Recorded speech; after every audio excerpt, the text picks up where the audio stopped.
سيدنا وشفيعنا وحبيبنا ومولانا محمد وعلى آله وأصحابه وأزواجه وذرياته وأهل بيته أجمعين. أما بعد، فأعوذ بالله من الشيطان الرجيم. بسم الله الرحمن الرحيم. ولا تقولوا لمن يقتل في سبيل الله أموات بل أحياء ولكن لا تشعرون. ولنبلونكم بشيء من الخوف والجوع ونقص من الأموال والأنفس والثمرات وبشر الصابرين الذين إذا أصابتهم مصيبة قالوا إنا لله وإنا إليه راجعون. صدق اللہ العظیم. دوستو، بزرگوں، ہمارے اکابر جنہوں نے صرف اور صرف اللہ کو راضی کرنے کے لیے اللہ کے دین کی احیاء کے لیے سب کچھ قربان کر کے اپنی جان بھی دے دی، وہ دن معاف کیجیے گا ہمارے لیے نصیحت ہے، مشعل راہ ہے، اس میں ہمارے لیے رہبری ہے، رہنمائی ہے، نہ کہ صرف جو آج رسمی اعتبار سے ہم کر رہے ہیں وہ ہے. خوب یاد رکھیے دوستو، بزرگوں، شہادت پا کر انسان کامیاب ہو جاتا ہے، اور ایک شہادت اسلام کو زندہ کر دیتی ہے. یہ بہت اونچی شہادت ہے. ایسے شہیدوں کو امام الشہداء کہا جاتا ہے. اہل اللہ نے ایسوں کو سید الشہداء نہیں کہا، امام الشہداء کہا ہے. لیکن خوب یاد رکھیے، جب یہ شہادتیں تعصب کے دائرے میں آ جاتی ہے، اور جب یہ شہادتیں اپنے فرقہ بندی میں آ جاتی ہیں، اور جب یہ شہادتیں رسم و رواج میں آ جاتی ہیں، تو پھر شہادت کا مقصد سمجھنا بھی دشوار ہو جاتا ہے. بلکہ اللہ ایسی گروہ کو، ایسے افرادوں کو، گو ہم اس میں ہم بھی اگر شامل ہو تو ایسی عظیم الشان شہادت کا مفہوم، یعنی مقصد تو کچھ مفہوم کی بھی سمجھ اللہ نہیں دیتے. یہ مہینہ محرم الحرام، اس نسبت پر میں شہادت کا بیان نہیں کر رہا. انما الاعمال بالنیات، رواہ البخاری. حضور صلی اللہ علیہ وسلم فرماتے ہیں کہ انسان کے اعمال کا دار و مدار نیت پر، اس لیے غیر کی مصابت ہوتی ہے.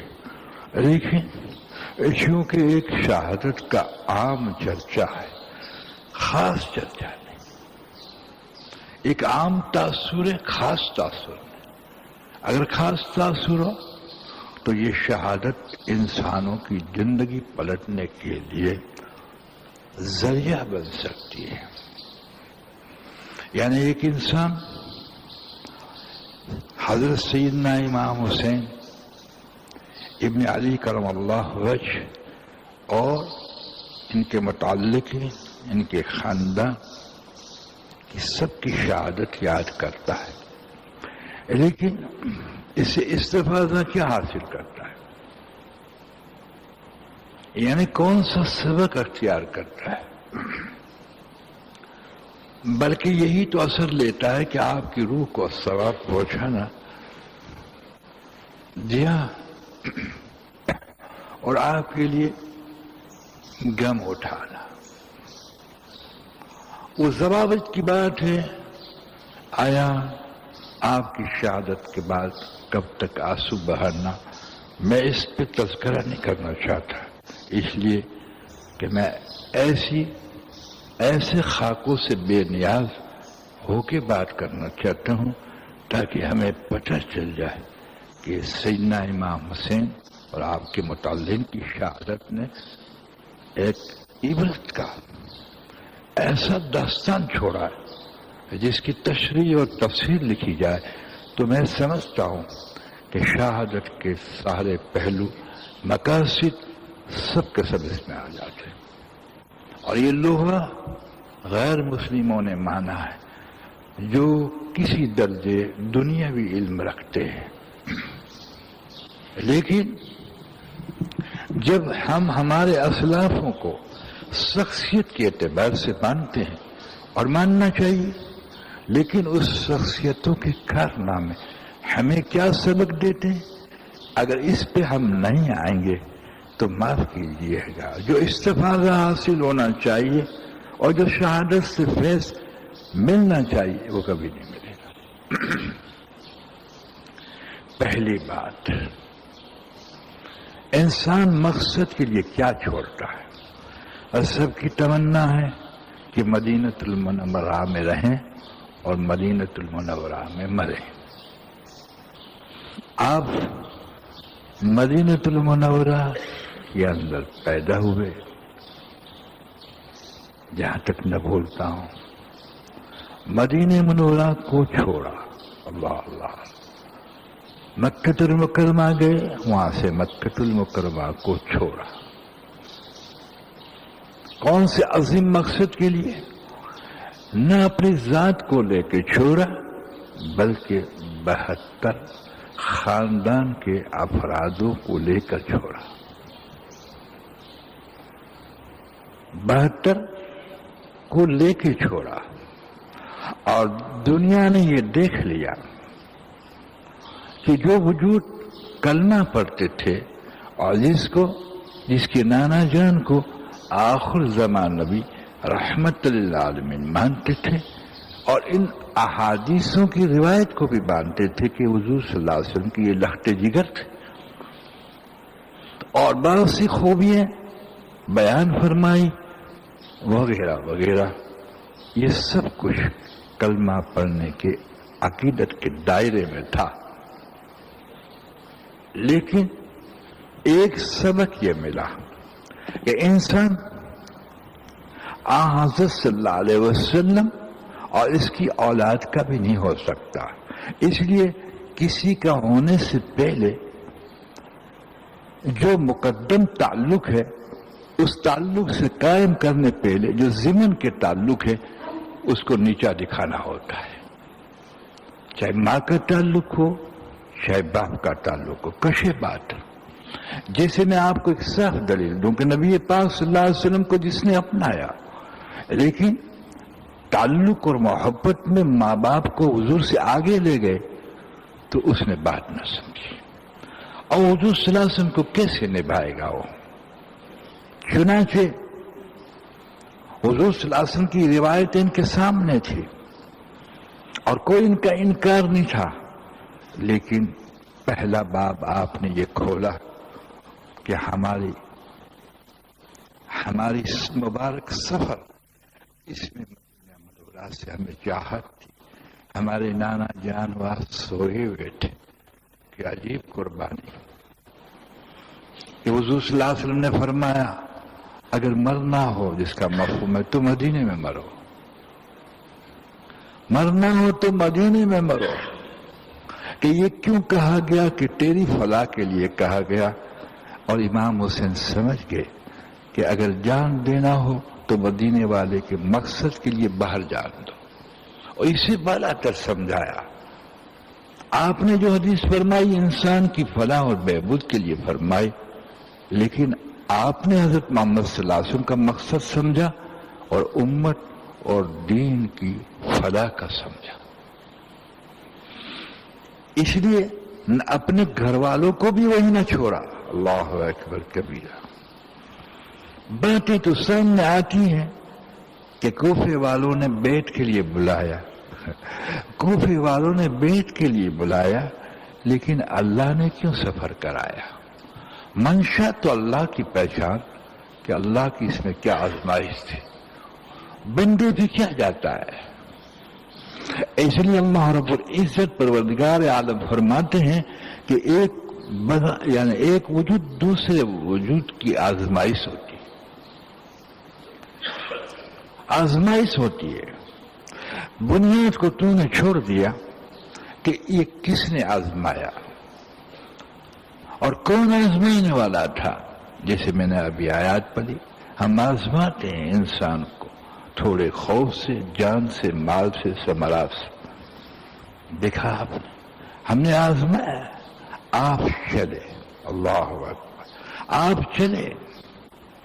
وقت 1 گھنٹے کا ہے اور بات کئی گھنٹوں کی ہے، لیکن کچھ مفہوم اللہ سے کہلا دے تو ہمیں کچھ حقیقت کا نقطہ نصیب ہو جائے تاکہ ہم بے حقیقت وہ بھی حقیقت پہ آ جائے۔ چنانچہ سفر کے دوران عمر بن زیاد کو جب پتہ چلا تو اس نے اپنے سپہ سالار کو خبر دی، حالانکہ یہ بھی سپہ سالار تھا، گورنر تھا، غالباً یہ گورنر تھا یزید کا، کہ آپ کی ذات مبارک کو اس طرف نعوذ باللہ ہانکا جائے جہاں کہ کربلا ہے۔ یہ مبارک قافلہ اور یہ بدنصیب قافلہ ایک جگہ جمع ہو گئے۔ کچھ کمی دشمنوں کی پانی کی پڑ گئی، حضرت کے پاس پانی تھا، ان کو پانی پلایا، اور جب نماز کا وقت آیا تو حضرت کا قافلہ ایک طرف نماز پڑھ رہا تھا، کیونکہ یہ تو چاہتے نہیں تھے، اور یہ 5000 کا قافلہ ایک طرف نماز پڑھ رہا تھا۔ دونوں کے درود ابراہیم ایک ہی تھے، یہ اپنے پر اور صالحین انسانوں پر سلام وغیرہ بھیج رہے تھے، اور یہ قافلہ بھی اللہم صلی علی محمد وعلی آل محمد کما صلیت علی ابراہیم وعلی آل ابراہیم انک حمید مجید، اللہم بارک علی محمد وعلی آل محمد کما بارکت علی ابراہیم وعلی آل ابراہیم انک حمید مجید۔ اے اللہ سلامتی اور برکتیں جیسے ابراہیم علیہ السلام اور اس کی آل پہ بھیجی، اس طرح حضرت محمد صلی اللہ علیہ وسلم کی آل پر بھیجی۔ سلامتی کی نماز میں دعائیں ہیں، برکت کی دعائیں ہیں، اور تلواریں کھینچی ہوئی ہے آپ کی گردن کے لیے۔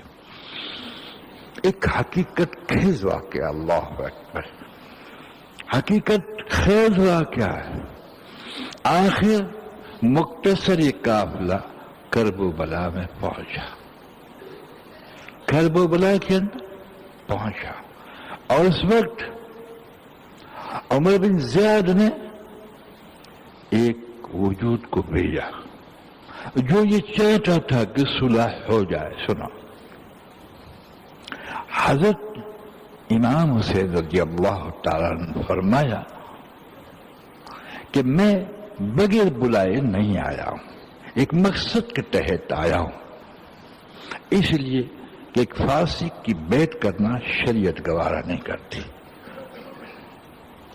میں نے حق کو اپنایا ہے، تشریحاً بات کرتا ہوں، میں نے حق کو اپنایا، یعنی آپ باطل کو اپنا لیتے تو یہ سفر کی دقتیں بھی نہ آتی، بلکہ اتنی بڑی حکومت یزید کے پاس تھی کہ بڑے علاقے کے یہ بادشاہ ہو جاتے، اور عیش و راحت کے خدا جانے کتنے خزانے کھل جاتے۔ یہ ایک قربانی تھی، ایک قربانی تھی، اور یاد رکھیے کسی چیز کو چھوڑ دینا یہ بڑی قربانی نہیں، لیکن جس حق کے لیے چھوڑا ہے وہ تو نہ ملے دنیا وغیرہ، لیکن جو کچھ ہے وہ بھی چلا جائے وہ بڑی قربانی۔